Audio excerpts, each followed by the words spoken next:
Hello and welcome to my channel, Rhino here. Today I've got something a bit different for you. I'm going to go through an e-pamphlet that supposedly gives answers for a Jesus critic. So here we go.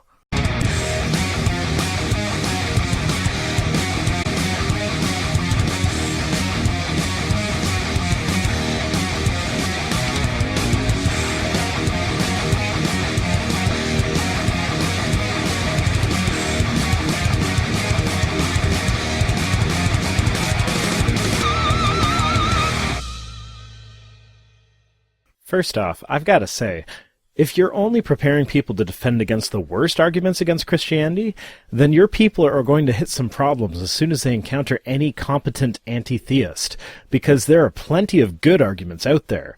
You are admittedly picking the low-hanging fruit. Objection 1. Christians are a bunch of hypocrites. Yeah, that is a terrible argument. I would amend it to say people are a bunch of hypocrites.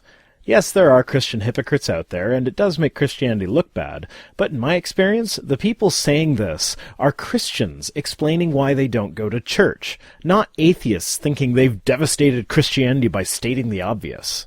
Objection 2. God doesn't care which religion you believe. Well, I suppose that depends on which God you believe in. Yahweh certainly does, as does Allah.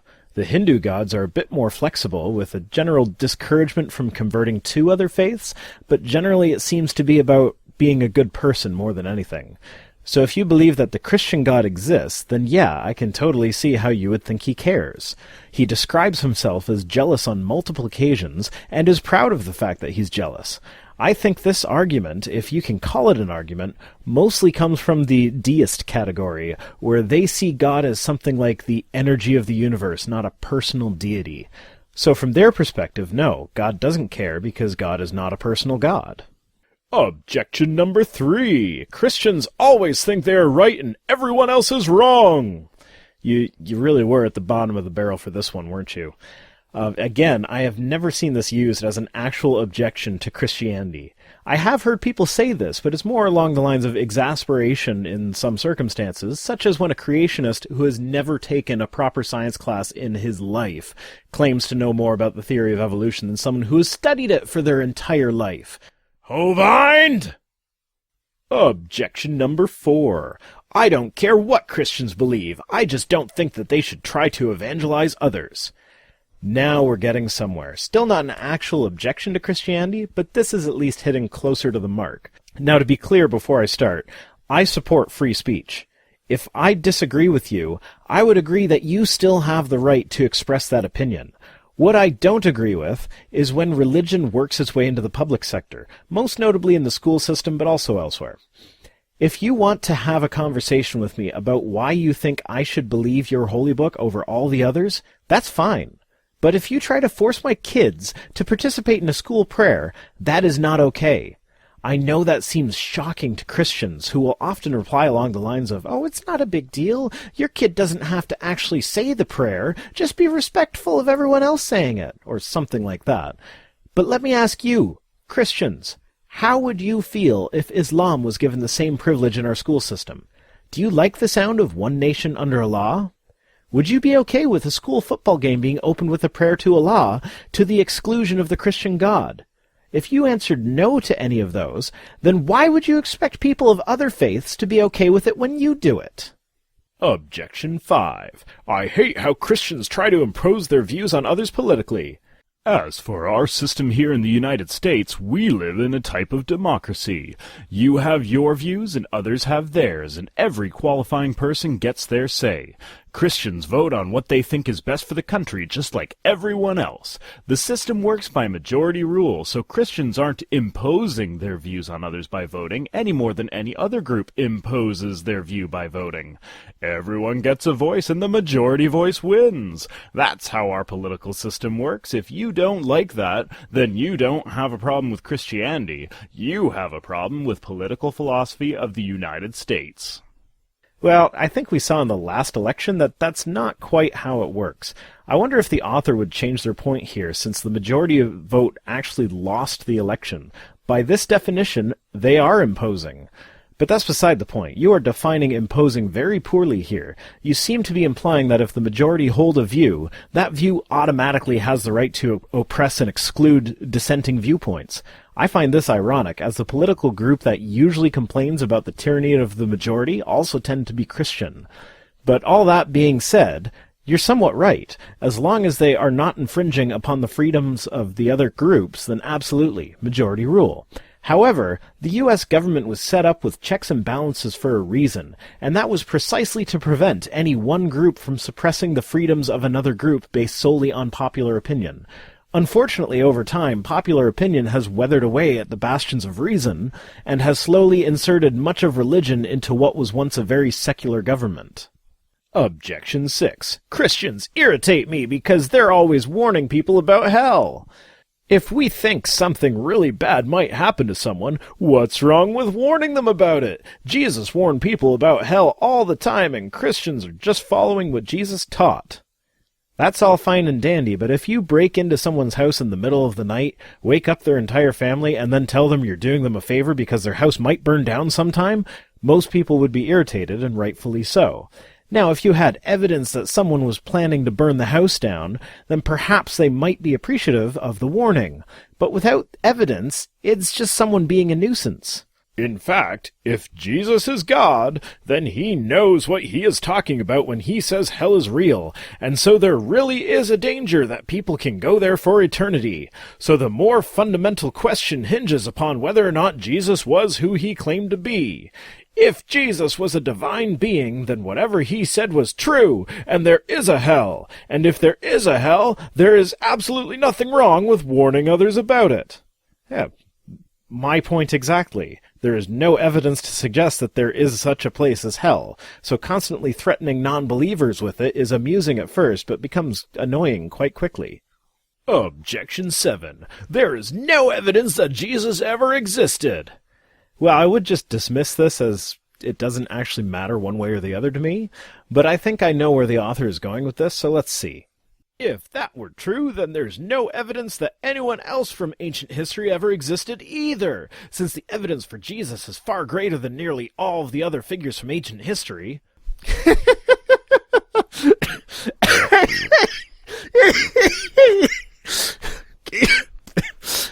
I can't wait to see your evidence. I mean, Julius Caesar, a contemporary of Jesus, had all kinds of evidence. There are coins with his face on them, there are busts of him, there are written records that were both written by him and by people who knew him, there are written accounts from sources outside the Roman Empire, there are personal correspondence, all of which was contemporary with the man himself. Now, since the evidence for Jesus is far greater than all other figures from ancient history, let's see how it stacks up. You should know that this objection expresses a very weird and radical view, well deserving of the name crackpot or crank. In fact, it is so off the wall that it's usually counterproductive to even argue against it, since by arguing against it one runs the risk of giving the objection more credibility than it deserves. But because this view is so widely touted by teenagers and the common skeptic on the street, we can address it more here. This is what is known as hedging your bets, as you know that evidence for Jesus couldn't possibly live up to nearly any other historical figure, so you try to discredit the people who espouse the idea rather than go after the idea itself. The truth is, we have more evidence for Jesus than we have for anybody else in his time period. When we use the same historical standards as we do in other areas of ancient history, the historical evidence that Jesus existed is overwhelming. And I presented evidence for the existence of Julius Caesar, someone from the same time period of Jesus. You are claiming that there is more evidence for Jesus than there is for Julius Caesar. So at the very least, I am expecting at least one contemporary document. Ancient Christian sources say Jesus was a historical person. Jesus is mentioned as a historical person in the New Testament, the Epistles, and the Gospels. Moreover, he is also mentioned in numerous Christian sources outside the New Testament. To reject all these sources just because they are Christian and biased commits the fallacy of special pleading. All an alleged bias here means is that they really cared about the issue, not that they were lying about it. Just because someone cares about something and thus might be said to be biased does not mean that they cannot be accurate sources of information. Just like Jews can be reliable historical sources about the Holocaust, so too can Christians be reliable sources about Jesus. With the main difference being, of course, that the Holocaust also has plenty of physical evidence to go along with the eyewitness testimonies. And keep in mind that the earliest Christian source to mention Jesus was written at least 30 years after his death. So that is not special pleading. I do not reject these sources because they are Christian. I reject them because they are not contemporary sources. Being ancient doesn't quite cut it. It has to be at the same time. Numerous non-Christian sources say Jesus was a historical person. For example, the ancient Jewish historian Josephus says that Jesus was a historical person, and he also mentions other New Testament figures as well, like John the Baptist, King Herod, Pilate, and others. Other ancient writers also mention Jesus and treat him as a historical person. They didn't think Jesus was a mythical figure, so why should we? Well, aside from the fact that most historians agree that the passages attributed to Josephus were likely a forgery, his account is also from several decades after Jesus' alleged death. And all the other non-Christian sources, such as Tacitus, basically mention him in passing, in these Christian folks seem to worship a guy named Jesus who they say died for their sins kind of way. So that would be like me explaining to a friend of mine that Christians worship a guy named Jesus. That doesn't mean I believe in him. That's just me explaining someone else's belief. It's not that complicated, guys. The historical Jesus is the best explanation for the rise in Christianity. If Jesus never existed, we would be without any explanation for the explosive origins of Christianity. Why would there ever be a Christian religion that grew so rapidly if Jesus never existed? Why would the apostles risk their lives in promoting a man who never existed?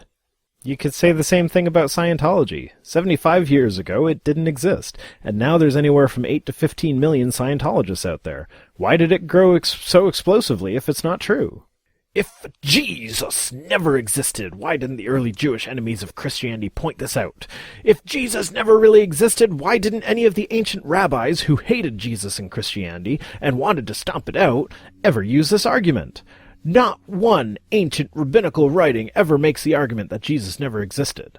On the contrary, they all use the events of his life against him, saying that he was born out of wedlock, worked tricks with evil magic, taught heresy, and led fellow Jews astray, and was justifiably executed.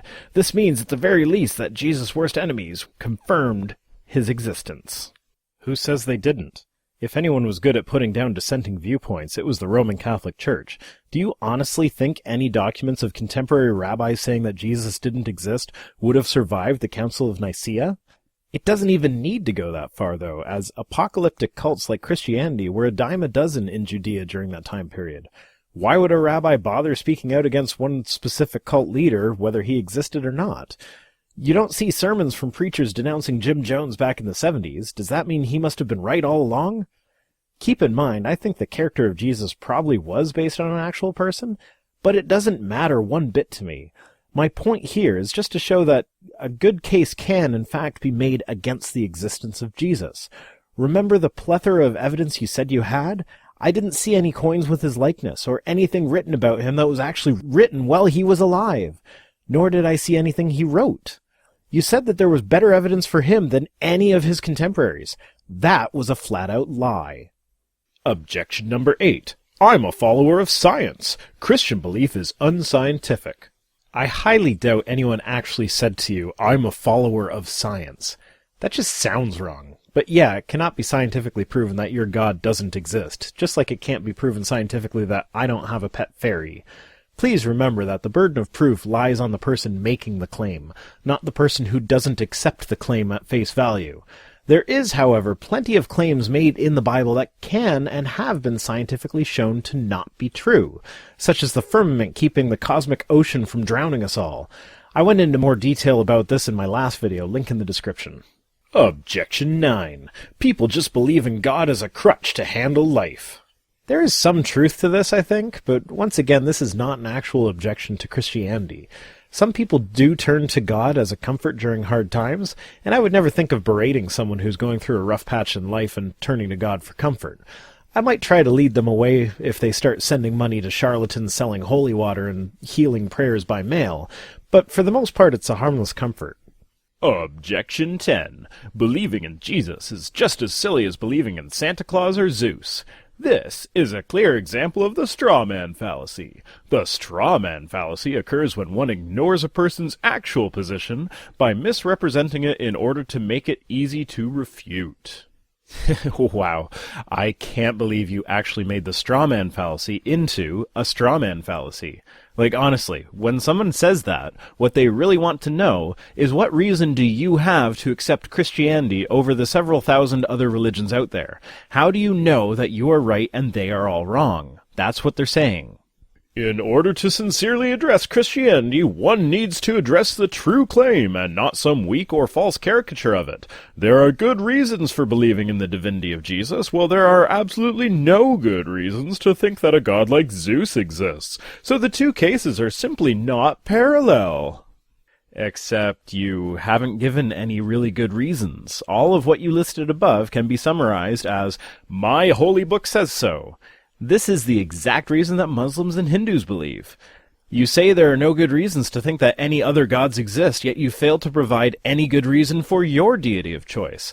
Honestly, I want to know, what reason do you have to believe in your God? How is that reason any better than a Muslim's reason? I have never seen this question answered with anything that couldn't be boiled down to "the Bible said so," or "I had a personal experience." And personal experience is not very convincing to someone looking at different religions, because people have had personal experiences in all of them. So that pretty much wraps up everything I wanted to address in the pamphlet, but I took a look at this guy's website, and this pamphlet is basically a teaser for their Christ 101 package. So out of curiosity, I looked into it. It looks like this guy is taking advantage of parents who are scared that their kids are going to hell, so they can spend $97 for this online course on how to properly indoctrinate your children. Seriously, go take a look at this website, link in the description. It's written like one of those penis enlargement pill ads giving their product unnecessary hype. Anyways, I'm off. Remember to like, comment, and subscribe, and you can also follow me on Twitter at Rhino. See you next time.